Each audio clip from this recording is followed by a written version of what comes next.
नमस्कार बंधुरा आज चले एसेছি आरो एकटी नतून भिडियो निये। भाद्र मासे तुलसी गाछेर गोड़ाय की जिनिस देওয়া उचित जानेन? आसुन बंधुरा जेने नेওয়া যাক कोन कोन जिनिस देওয়া अति शुभ।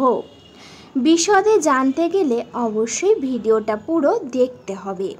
तार आगे बोली बंधुरा आपनादेर काछे एकटाई अनुरोध, आपनारा पुरो भिडियोटा देखुन एकदम स्किप ना करे। और हाँ बंधुरा आपनारा जारा जारा आमार चैनेले नतून अवश्यई करे चैनलटिके साबस्क्राइब करे पाशे थाकबेन। बंधुरा एखन चलछे भाद्र मास, जानेन एई भाद्र मासे तुलसी गाछेर गोड़ाय एई 5टी जिनिस अर्पण करले बाड़ीर बास्तु दोष दूर हबे, तार संगे आर्थिक समस्याओ दूर हबे। बंधुरा अवश्यई चेष्टा करबेन एई भाद्र मासेई तुलसी गाछेर गोड़ाय एई 5टी जिनिस निवेदन करार, ताहले आपनादेर संसारे हबे अनेक उन्नति। बंधुरा बला हयेछे प्रति मासे तुलसी पूजार निजस्व तात्पर्य रयेछे, प्रतिटी पूजार उपकारिताओ आलादा। भाद्र मासे प्रतिटी तुलसी गाछेर गोड़ाय जल छाड़ाओ आरो अनेक किछु निवेदन करा उचित बोले जानाच्छेन ज्योतिषरा। तादेर विश्वास एते संसारे कोनो दारिद्रता थाके ना एबं सब समय इतिबाचक शक्ति बजाय थाके। तुलसी गाछ बांगालिर गृहस्थ बाड़ीते अत्यंत गुरुत्वपूर्ण बोले मने करा हय। तुलसी गाछेर स्वास्थ्येर उपरे संसारे सुख समृद्धि अधिकांशई निर्भर करे। जे बाड़ीते देखबेन बंधुरा तुलसी गाछ अनेक सजाग सेई बाड़ीर किन्तु कखनोई कोनो रकम समस्या देखा देय ना, सर्वदाई उन्नति हय। यदि बाड़ीते थाका तुलसी गाछ शुकिये जाच्छे बा मरे जाच्छे ताहले बुझे जाबेन जे आपनादेर खाराप समय आसते चलेछे। सेई जन्य तुलसी गाछके सर्वदाई यत्न करते हय एबं विशेष यत्नेर कारणे किन्तु तुलसी गाछेर स्वास्थ्येर उपर अनेकटाई प्रभाव फेले। सेई जन्य बाड़ीते थाका तुलसी गाछके सर्वदाई आपनारा खुबই भालो करे यत्न करबेन। विश्वास करा हय जे बाड़ीते तुलसी गाछ थाके सेई बाड़ीते कखनो नेतिबाचक शक्ति छड़ाय ना एबं सब समय शांति बजाय थाके। एछाड़ाओ बंधुरा ज्योतिषीरा जानाच्छेन এই ভাদ্র মাসের জলের পাশাপাশি তুলসী গাছের গোড়ায় বিশেষ কিছু জিনিস দিলে সংসারে বিশেষ কল্যাণ হয়। এছাড়াও বলা হয়েছে প্রতি মাসে তুলসী পূজার নিজস্ব তাৎপর্যও রয়েছে, প্রতিটি পুজোর উপকারিতাই আলাদা। ভাদ্র মাসে প্রতিটি তুলসী গাছের গোড়ায় জল ছাড়াও আরও অবশ্যই করে এই 5টি জিনিস নিবেদন করবেন, তবেই দেখবেন আপনাদের সংসারে অনেক উন্নতি হবে।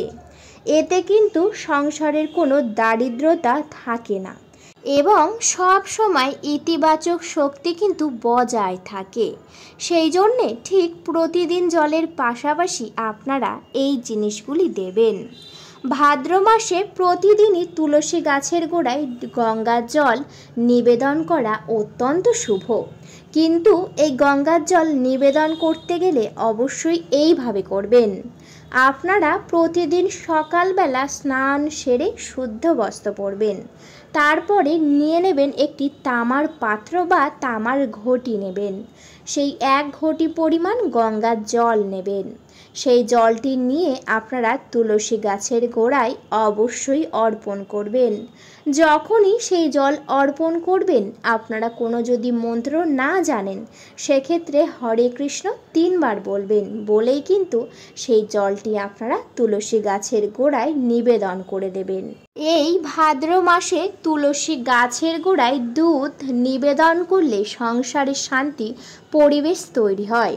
সেই জন্যে এই ভাদ্র মাসে অবশ্যই করে কিন্তু যে কোনো একটি দিন আপনারা দুধ অর্পণ করবেন। বন্ধুরা এই দুধটি অর্পণ করার সময় খুবই নিষ্ঠা সহকারে ভক্তি সহকারে দুধটি অর্পণ করবেন, তবেই দেখবেন আপনাদের সংসারে শান্তির পরিবেশ তৈরি হয়েছে।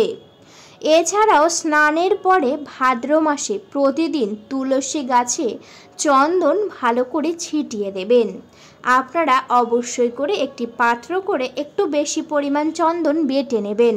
তারপরে সেই চন্দনটি নিয়ে আপনারা আপনার বাড়ির তুলসী গাছের গোড়ায় যাবেন বা তুলসী গাছের কাছে যাবেন, গিয়ে সেই চন্দনটি ভালো করে তুলসী গাছের উপরে ছিটিয়ে দেবেন। খুবই ভালো করে ছিটিয়ে দেবেন, দেখবেন যেন তুলসী গাছের উপরেও থাকে, গোড়াতেও পড়ে, এমনভাবেই সুন্দর করে ছিটিয়ে দেবেন।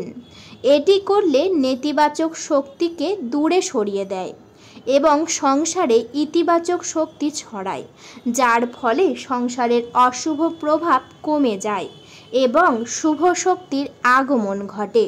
সেই জন্যে অবশ্যই করে এই ভাদ্র মাসে তুলসী গাছে অবশ্যই চন্দন ভালো করে ছিটিয়ে দেবেন। এছাড়াও বলা হয়েছে ভাদ্র মাসে প্রতিদিন তুলসী গাছে জাফরান অর্পণ করা অত্যন্ত শুভ। এতে কিন্তু মা লক্ষ্মী অনেক প্রসন্ন হয় বলে মনে করা হয়। বন্ধুরা, এই জাফরান হলো কেশর। এই কেশর আপনারা যে কোনো দোকানে পেয়ে যাবেন। সেই দোকান থেকে একটু বেশি পরিমাণ কিনে নিয়ে আসবেন এবং আপনারা কিনে নিয়ে এসে আপনারা আপনাদের বাড়িতে যে কোনো একটি কৌটো করে অবশ্যই রেখে দেবেন এবং প্রতিদিন একটি করে আপনারা নেবেন এবং মা তুলসীর কাছে যাবেন। তুলসী গাছের গোড়ায় একটি করে প্রতিদিন অর্পণ করবেন। এই জিনিসটি অর্পণ করলে বন্ধুরা অনেক ভালো হবে এবং সংসার থেকে দারিদ্রতা দূরও হয়ে যাবে। সেই জন্যে অবশ্যই এই কেশর বা জাফরান আপনারা কিন্তু অবশ্যই অর্পণ করবেন এই ভাদ্র মাস চলাকালীন। এছাড়াও বন্ধুরা, এই ভাদ্রপদ মাসে প্রতিদিন সন্ধ্যাবেলায় আপনারা ভালো করে হাত মুখ ধুয়ে নেবেন। তারপরে পরে নেবেন একটি শুদ্ধ বস্ত্র। শুদ্ধ বস্ত্রটি পরে চলে যাবেন ঠাকুর ঘরে। ঠাকুর ঘরে গিয়ে ভালো করে ঠাকুর ঘর মুছে পরিষ্কার করবেন। ঠিক যেমনই আপনারা সন্ধ্যাবেলায় সন্ধ্যা পূজা করেন ঠিক তেমনভাবেই ভোগ নিবেদন করবেন এবং প্রদীপ জ্বালাবেন। ঠিক তার সঙ্গে নিয়ে নেবেন একটি মাটির প্রদীপ। হ্যাঁ বন্ধুরা, একেবারেই ঠিকই শুনেছেন। অবশ্যই করে চেষ্টা করবেন একটি মাটির প্রদীপ নেওয়ার। সেই মাটির প্রদীপে অবশ্যই করে আপনারা ভালো করে একটু তেল দেবেন। আপনাদের কাছে যে তেল রয়েছে, যদি পারেন তিলের তেল বা সর্ষের তেলও দিতে পারেন। তেল দিয়ে তার উপরে অল্প একটা আপনারা কর্পূর দেবেন। কর্পূরটি দিয়ে সুন্দর করে সেই প্রদীপটি জ্বালাবেন। সেই প্রদীপটি জ্বালিয়ে তারপরে সেই প্রদীপটি নিয়ে চলে যাবেন আপনার বাড়ির তুলসী তলায়, অর্থাৎ মা তুলসী যেখানে বিরাজমান থাকে। তুলসী গাছের কাছে গিয়ে আপনারা সেই প্রদীপটি নিয়ে ভালো করে মা তুলসীকে ভক্তি সহকারে আরতি করবেন। বন্ধুরা, এই কর্পূর দিয়ে যে প্রদীপ জ্বালিয়েছেন এর ফলে সংসারে উন্নতি হবে, সংসারের সমস্ত অশুভ প্রভাব দূর হবে, সংসারে সর্বদাই দেখবেন সুখ শান্তি বিরাজমান রয়েছে। বন্ধুরা, এই প্রদীপটি যখনই আরতি করা হয়ে যাবে তারপরে প্রদীপটি নিয়ে আপনাদের প্রত্যেকটা ঘরে ভালো করে ঘোরাবেন এবং আপনার বাড়ির প্রত্যেকটা সদস্যর কপালে এই প্রদীপের তাপের আলো দেবেন। এর ফলে তাদের উপর থেকে নজর দোষ একেবারেই দূর হয়ে যাবে, অশুভ প্রভাবও দূর হয়ে যাবে। অবশ্যই করে তারপরে আপনারা সেই প্রদীপটি পুনরায় তুলসী গাছের কাছে রেখে দেবেন। বন্ধুরা, এই কাজটি কিন্তু ভাদ্র মাসে প্রতি সন্ধ্যাবেলায় আপনারা করবেন, তবেই দেখবেন আপনাদের অনেক ভালো হবে। এতে ঘরের যাবতীয় ত্রুটি দূর হয় এবং সংসারের মঙ্গলও হয়, বাড়ির সকলে খুবই ভালো থাকেন। সেই জন্যে এই ভাদ্র মাস চলাকালীন অবশ্যই করে আপনারা এই প্রদীপ নিয়ে ভালো করে আরতি করবেন। বন্ধুরা, এই কাজগুলি অবশ্যই করে খুবই নিষ্ঠা সহকারে করবেন, তাহলে দেখবেন আপনাদের সংসারে আপনাদের জীবনে অনেক উন্নতি হয়েছে। ভিডিওটা এই পর্যন্ত। ভিডিওটি যদি ভালো লেগে থাকে অবশ্যই করে ভিডিওতে একটি লাইক করবেন, শেয়ার করবেন এবং সাবস্ক্রাইব করে পাশে থাকবেন। আজকের মতো আমি বিদায় নিলাম। সবাই ভালো থাকবেন, সুস্থ থাকবেন। সকলে একবার ভালোবেসে কমেন্টে তুলসী মহারানীর নাম লিখে যাবেন। আপনাদের সকলকে জানাই অনেক অনেক ধন্যবাদ।